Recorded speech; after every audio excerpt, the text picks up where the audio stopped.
Indo British advanced pain clinic నొప్పి మాయం surgery దూరం ఫర్ అపాయింట్మెంట్స్ 9155515563. అందరికీ నమస్కారం. నేను Swarupa Potlapalli. Welcome to I dream. Celebrities ఏం చేసినా అది న్యూస్ అవుతుంది. అది కాస్త ఎక్కువైతే న్యూసెన్స్ గా మారుతుంది. నిన్న మొన్నటి వరకు అనంత్ అంబానీ, రాధికా మర్చెంట్ పెళ్లి వీడియోస్ విపరీతంగా ట్రెండింగ్ లో ఉన్నాయి. ఇప్పుడు చూస్తే రాధికా మర్చెంట్ ప్రెగ్నెంట్ అంటూ విపరీతంగా ఫొటోస్ వైరల్ అవుతూ ఉన్నాయి. తీరా చూస్తే అవన్నీ మార్ఫింగ్ ఫొటోస్. ఇంకొక వైపు చూస్తే డీప్ ఫేక్ ఫొటోస్ కూడా ఇండియాలో ఎక్కువగా ఉన్నట్టుగా కనిపిస్తోంది. ప్రస్తుతం నాతో పాటు ఐటీ ఎక్స్పర్ట్ నల్లమోతు శ్రీధర్ గారు ఉన్నారు. ఆయనతో మాట్లాడదాం. రాధికా మర్చెంట్ ను ఎందుకు ఇలా ట్రోల్ చేస్తున్నారు, హీరోయిన్లను టార్గెట్ చేసి మార్ఫింగ్ ఎందుకు చేస్తుంటారు వంటి విషయాల మీద ఆయన అనాలిసిస్ తీసుకుందాం. నమస్తే శ్రీధర్ గారు. మీరు కూడా చూస్తూనే ఉన్నారు, రాధికా మర్చెంట్ ఫొటోస్ అసలు ఎక్కడ చూసినా గానీ రకరకాలుగా కనిపిస్తున్నాయి. చూస్తుంటేనే అర్థమవుతుంది అవన్నీ మార్ఫింగ్ అని. దీన్ని మనం ఎలా చూడొచ్చు అంటారు? టెక్నాలజీ వల్ల ఎలా ఉందంటే పిచ్చివాడి చేతికి ఒక రాయి ఇచ్చినట్లుంది.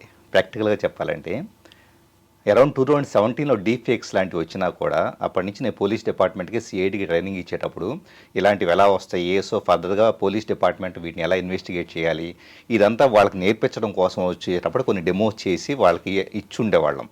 సో అది కాస్త ఈరోజు జనజీవన స్రవంతిలోకి వచ్చి ప్రతి మనిషిది డీప్ ఫేక్ వీడియోనో లేదా మార్ఫింగ్ ఫోటోనో వీడియోనో తయారు చేసేసి జనాలను పిచ్చోళ్ళని చేసేలాగా ట్రోలింగ్ మళ్ళీ వాటి పక్కన తయారు చేయడం అనేది ఒక ఎత్తు అయితే, ఆ తయారు చేసిన ఫొటోస్ వీడియోస్ని పెట్టేసి కింద క్యాప్షన్స్, మీమ్స్ రకరకాలు ఎవరు పడితే వాళ్ళు ఇష్టం వచ్చినట్లుగా కామెంట్లు చేసుకుంటూ వెళ్ళిపోవడం చూస్తుంటే కనుక ఒక రకంగా చెప్పాలంటే టెక్నాలజీని ఉపయోగించుకొని జనాలు ప్రోగ్రెస్ అవ్వటం కాదు, ఈ టెక్నాలజీని ఆర్టిఫిషియల్ ఇంటెలిజెన్స్ని బేస్ చేసుకొని పీపుల్ ఇంకాస్త పతనం అవుతున్నారు అనిపిస్తుంది.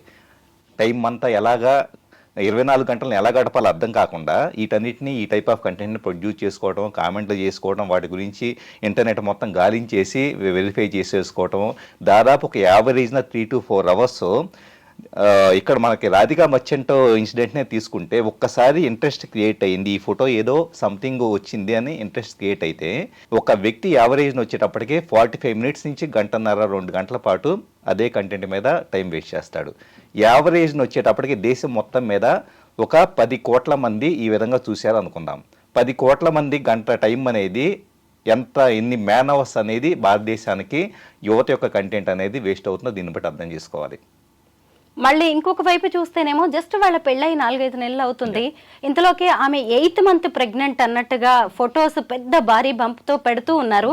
దానివల్ల కామెంట్స్ ఎలా పెడుతున్నారంటే ఈ బిడ్డకు తండ్రి ఎవరు, అనంత్ అంబానీ కడుపును తీసుకొచ్చేసి ఈమెకి ట్రాన్స్ఫర్ అయిందని, ఇలా రకరకాలుగా. అంటే దీన్ని ఎంత సంతోషించాల్సిన విషయాన్ని, ఒకవేళ నిజంగా రాధిక ప్రెగ్నెంట్ అయినా కానీ ఇలాంటివి చూస్తే ఎంత మనోవేదనకు గురవుతారు ఎవరైనా సరే. ఇంకొకళ్ళ జీవితంలో వ్యక్తిగత జీవితంలోకి వెళ్ళేసి వాళ్ళ గురించి ఇంకా పూర్తిగా అంటే చాలామంది అనుకుంటూ ఉంటారు సెలబ్రిటీస్ని మేము ఓన్ చేసుకున్నాము, సెలబ్రిటీస్ని ఎలాగ ఆరాధిస్తామో సెలబ్రిటీ విత్ వ్యక్తిగత జీవితాల మీద మాకు అంత ఇంట్రెస్ట్ ఉంటుంది అన్నట్లుగా సమర్థించుకుంటారు చాలామంది. యాక్చువల్లీ సెలబ్రిటీస్ని కావాలంటే ఆరాధించండి, వ్యక్తి పూజ చేయండి, అంతే తప్పించి వాళ్ళ పర్సనల్ జీవితాల్లోకి వెళ్ళేసి వాళ్ళ ప్రతి కదలికను కూడా మీ సొంత కాన్షియస్నెస్తో, మీ మెచ్యూరిటీ లెవెల్స్తో డిఫైన్ చేయాలనుకోవటం అనేది పూర్తిగా సంకుచితత్వం అవుతుంది. సో వాళ్ళ లైఫ్ గురించి మీకెందుకు, పీపుల్ యొక్క వాళ్ళు ఏం చేస్తే లేకపోతే నిజంగా ప్రెగ్నెంట్ అనుకుందాం ఏంటి అంటే ఒక కామన్ మెన్కి వచ్చే ప్రయోజనం ఏంటి, అట్ ద సేమ్ టైం దాని వలన చర్చించుకోవటం వలన వచ్చే ఉపయోగం ఏంటి అని చెప్పేసి అంటే కనుక పూర్తిగా దానికి తోడు మీరు అన్నట్లుగా ఏఐ వచ్చిన తర్వాత, ఆర్టిఫిషియల్ ఇంటెలిజెన్స్ వచ్చిన తర్వాత ఎన్ని రకాల వెబ్సైట్స్, టూల్స్ అందుబాటులోకి వచ్చినాయి అంటే ఒక ఫోటోని ఇన్పుట్గా ఇస్తే ఆటోమేటిక్గా కంప్లీట్ దాన్ని ఒక 150 to 200 డిఫరెంట్ అంటే ఉదాహరణకి ప్రెగ్నెంట్గా కావాలంటే ప్రెగ్నెంట్గా తయారు చేసి ఇవ్వగలుగుతుంది విత్ ఇన్ సెకండ్స్, లేకపోతే ఫ్లాట్ బెల్లీతో కావాలంటే చేయగలుగుతుంది, ఫేస్ మార్చాలంటే మార్చగలుగుతుంది. సో కంప్లీట్ శారీలో ఉంటే కనుక డిఫరెంట్గా చూపించగలుగుతుంది. అట్ ద సేమ్ టైం రకరకాల ఈ టైప్ ఆఫ్ ఇదంతా కూడా ఈరోజు ఈ టూల్స్ వచ్చిన తర్వాత వీటిని యూజ్ చేసి పీపుల్ ఈ కంటెంట్ ప్రొడ్యూస్ చేయటము, వీటిని ఎక్కడో సోషల్ మీడియా ప్లాట్ఫామ్స్లో షేర్ చేయటము, వాటికి వచ్చే కామెంట్స్ వీటన్నిటితో టైం వేస్ట్ చేసుకోవడం జరుగుతూ ఉంది. నిజంగా ఇంకొకళ్ళ జీవితంతో ఎందుకంత ఇంట్రెస్ట్? పెళ్ళైనప్పుడు పెళ్ళి అంత ఇదిగా చేశారు, దాన్ని జియోకి ఇది చేస్తే కనుక రేట్లు తగ్గిస్తే ఒక బిజినెస్ మ్యాన్ను యాక్చువల్ యాక్షన్ పెట్టడం అనేది టెలికాం ఇండస్ట్రీ గురించి ఒక బేసిక్ అవగాహన లేకుండా, టెలికాం స్పెక్ట్రమ్ వచ్చేటప్పటికే యాక్షన్ విధానం అనేది ఉంటుంది, టెలికాం డిపార్ట్మెంట్ యాక్షన్ పెడుతుంది, వాటిలో ఎయిర్టెల్, జియో లాంటివి పాట పాడుకుంటాయి. సో ఇంత టారిఫ్ అనేది అలా డిసైడ్ చేస్తారు. ఏమి బేసిక్ అవగాహన లేకుండా జియో రేట్లు పెంచేసి వాళ్ళు పెళ్లి చేసుకున్నారు. అంటే మనకు ఎలా ఉంటుందంటే పల్లెటూళ్ళల్లో ఒక అరుగుల మీద కూర్చొని జస్ట్ కబుర్లు చెప్పుకుంటూ ఉంటారు వాళ్ళకుండే అండర్స్టాండింగ్ లెవెల్లో. ఆ టైప్లో ఈరోజు చదువుకున్న వాళ్ళు సోషల్ మీడియాలో ఉన్నారంటే అర్థం చేసుకోవాలి. ఇంకొక వైపు చూసినప్పుడు డీప్ ఫేక్ చూసే వాళ్ళల్లో భారత్ ముందుందంట. అంటే ఇంకేదైనా మంచి విషయంలో మనం ముందున్నాము అని చెప్పుకోవడం సంతోషం, కానీ ఇలాంటి విషయాల్లో మనం ముందుండడం అనేది కొంత బాధపడాల్సిన విషయమే. ఎందుకు మన దగ్గర ఇలా డీప్ ఫేక్ లాంటివి ఎక్కువగా కనిపిస్తున్నాయి? ఆలియా భట్ కావచ్చు, ప్రియాంక చోప్రా, ఇంకొక వైపు చూస్తే రష్మిక, హీరోయిన్లనే టార్గెట్ చేసి ఇలాంటివి చేస్తూ ఉన్నారు. వాళ్ళు కూడా మనుషులే కదా, ఎందుకు జనం ఇలా ఆలోచించట్లేదు? అంటే ఇండియాలో ఎంటర్టైన్మెంట్కి హీరో హీరోయిన్స్కి ఉన్న క్రేజు యాక్చువల్లీ ఇప్పుడే కాదు, దాదాపు 30-40 సంవత్సరాల నుంచి మనం చూసినా కూడా రకరకాల పత్రికల్లో గాసిప్స్ ఉండే పత్రికలకి ఎక్కువ ఇది ఉండేది. సో అక్కడ నుంచి మనం చూస్తే కనుక ఎవరన్నా హీరో హీరోయిన్కి ఏదన్నా సంథింగ్ రిలేషన్ అంటగట్టేసేసి అప్పట్లో పత్రికల్లో వస్తే దాన్ని క్రేజీగా మాట్లాడుకునేవాళ్ళు, డిస్కస్ చేసుకునేవాళ్ళు, చదివేవాళ్ళు. అది ఈరోజు వెర్షన్ మార్చుకొని ఈరోజు సోషల్ మీడియా దాకా వచ్చేసింది. సో అది ఎక్కువ మందికి రీచ్ అయ్యే స్టేజ్కి వచ్చేసింది. సో ఇక్కడే సెలబ్రిటీస్ వ్యక్తిగత జీవితాల పట్ల ఎలాగైతే క్రేజీ ఇంట్రెస్ట్ ఉంటుందో ఈరోజు డీప్ ఫేక్స్ ఏమైందంటే కనుక యాక్చువల్లీ ఈ మధ్యకాలంలో రష్మిక ఇదంతా కూడా మనం అనుకున్నారు కానీ లాస్ట్ ఇయర్ అలాగా 2017 నుంచి ఎప్పుడైతే నేను డీప్ ఫేక్స్ గురించి స్టార్టింగ్లో వచ్చిందో యాక్చువల్లీ అప్పటి నుంచి ఇండియాలో ప్రతి సెలబ్రిటీ, ప్రతి హీరోయిన్కి సంబంధించిన కొన్ని న్యూడ్ వీడియోలు ఇవంతా కూడా డీప్ ఫేక్ వెబ్సైట్స్లో అప్లోడ్ చేయబడుతూ ఉండేవి. సో ఇవంతా కూడా పోలీస్ డిపార్ట్మెంట్కి సంబంధించేసి ఇలా ఉన్నాయి వీటి మీద యాక్షన్ తీసుకోవాలని చెప్పేసి అని ప్రొయాక్టివ్గా వచ్చేటప్పటికి డిపార్ట్మెంట్ తరఫు నుంచి ట్రైనింగ్ ఇచ్చుకుంటూ చెప్పుకుంటూ వచ్చేసి మేము కొన్ని యాక్షన్స్ కూడా తీసుకోవడం జరిగింది. కానీ ఒక స్థాయి దాటిపోయిన తర్వాత వాటిని అడ్డుకట్ట వేయడం కూడా కష్టం. అంటే ఒక రకంగా చెప్పాలంటే ఒక హీరోయిన్ మీద ఎలాగైతే క్రేజ్ ఉంటుందో వాళ్ళ సినిమా చూడాలి, హీరోయిన్ అందంగా ఉందని చెప్పేసి వాళ్ళ డీప్ ఫేక్ చూడాలనే ఇంట్రెస్ట్ కూడా ఇక్కడ కనపడటం అనేది మనం చూస్తూ ఉన్నాం. అంటే ఒక రకంగా చెప్పాలంటే కనుక మనిషి బౌండరీ సరిహద్దులు దాటేసి నేనేంటి, నేను చదువుకున్న చదువేంటి, నా యొక్క వ్యక్తిత్వం ఎలా ఉండాలి, ఇవన్నీ దాటిపోయేసి ఓకే ఫలానా హీరోయిన్ డీఫేక్ వచ్చిందంట, ఇంటర్నెట్లో వెతికేసేసి ఎక్కడ ఉందో చూద్దాము అని చెప్పేసి అనే స్థాయికి దిగజారిపోయారంటే ఒక మనిషిలో 2 లెవెల్స్ ఆఫ్ అండర్స్టాండింగ్, కాన్షియస్నెస్ అనేది మనం చూడవచ్చు. అది ముఖ్యంగా మన దేశంలో మన యువతలు ఎక్కువ కనపడుతూ ఉంది. సో దురదృష్టవశాత్తు ఇదే యువతనే భారతదేశం చాలా గర్వంగా చెప్పుకుంటూ ఉంటుంది. ఇండియాలో యువత చాలామంది ఉన్నారు, వీళ్ళు దేశాన్ని అభివృద్ధి చేస్తారని చెప్పేసి అని. యాక్చువల్లీ దోస్ పీపుల్ ఎవరైతే స్వామి వివేకానంద చెప్పినట్లు ఎవరైతే కనుక ఫోకస్డ్గా గ్రోత్ పట్ల, గ్రోత్ మైండ్ సెట్, అలాగే కొన్ని కోర్ వాల్యూస్ కలిగి ఉంటారో వాళ్ళు దేశానికి హెల్ప్ అవుతారు తప్పించి హీరోయిన్స్ గురించి గాసిప్స్ లేదా హీరోయిన్స్ డీప్ ఫేక్స్ ఇలాంటివంతా చేస్తా వెళ్తే కనుక డెఫినెట్గా వచ్చేటప్పుడు ఒక రకంగా మనం తెలియకుండానే యువ శక్తి మొత్తాన్ని నిర్వీర్యం చేసినట్లు అవుతుంది.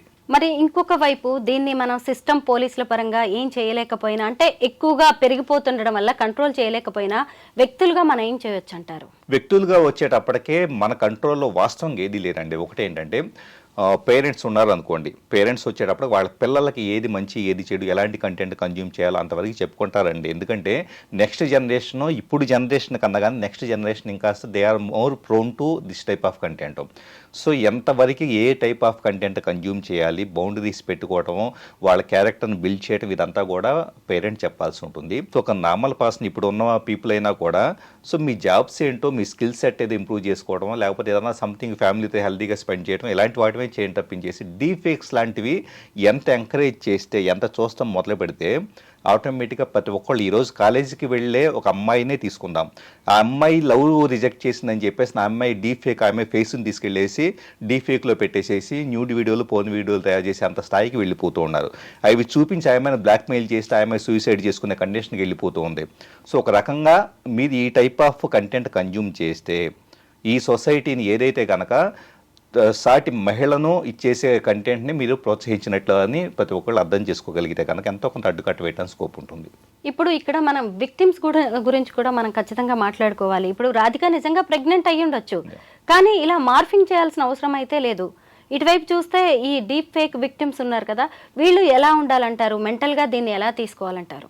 యాక్చువల్ మీరు రాధిక విషయంలో మీరు ప్రస్తావించింది ఏదైతే ఉందో, ఏది నిజమైన కంటెంటో ఏది ఫేక్ కంటెంట్ అనే దానికి మధ్య సరిహద్దులు చెరిగిపోతుంది. అన్నిటికంటే అతి పెద్ద సమస్య ఏంటంటే ఈరోజు మనం చేసే కంటెంట్ కరెక్టా లేకపోతే కనుక డీప్ ఫేక్ కరెక్టా అని చెప్పేసి అనేది సామాన్యుడు అర్థం చేసుకోలేని పరిస్థితికి వెళితే కనుక అది సమాజానికి చాలా నష్టం. సో అది యాక్చువల్లీ ఏంటంటే ఫేక్ న్యూస్ వీటన్నిటిని మనం వాట్సాప్లో ఫేక్ న్యూస్ వస్తుంది ఇది రకరకాలుగా చెప్పుకుంటూ ఉన్నాం 10 ఏళ్ల నుంచి. సో 10 ఏళ్ల నుంచి ఉన్న సమస్య కంటే ఈరోజు డీఫేక్స్ ద్వారా వచ్చిన సమస్యలో సామాన్యుడికి అర్థం కావట్లేదు. సో అందుకని ఏంటంటే వీలైనంత వరకు ఈ టైప్ ఆఫ్ కంటెంట్ని ఎంకరేజ్ చేయొద్దు, చూడొద్దు.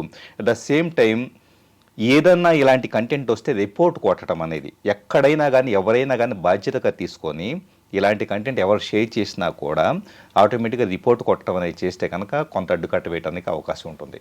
అయితే వీటన్నిటి విషయంలో సామాజిక బాధ్యత అనేది మాత్రం చాలా అవసరం అంటారు. ఎగ్జాక్ట్లీ అండి. థ్యాంక్ యూ శ్రీధర్ గారు.